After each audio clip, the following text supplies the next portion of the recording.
Ota-onani kim ko'p yig'latadi desa, eng ko'p yig'latuvchilar farzandlar deyilgan. Agar o'sha farzandga ota-ona haqida to'liq ma'lumot berilib, ota-ona kimligi va dunyo va oxiratda ota-onaga muhtoj bo'lishligini tushuntirsin. Agar birorta bola balog'at yoshiga yetgan, bu degani 13, 14, 15 mi, qonunga 18 balog'at yoshi hisoblanadi. Shariatimizda 12, 9, 13, 14, 15 yosh. Xullas aqlini tanigan bola.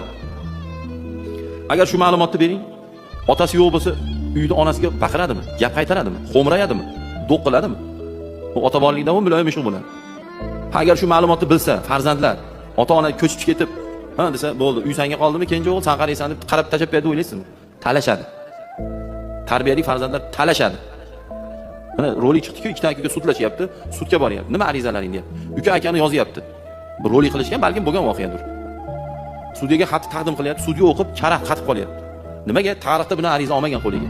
U arizani ma'nosi shuki, arizam ma'nosi shundan iboratki, mazmun mohiyati, men akamni sudga beraman, chunki akam onamni uyimga olib borib qarashimga ruxsat bermayapti. Aka talashyapti, uka ham talashyapti.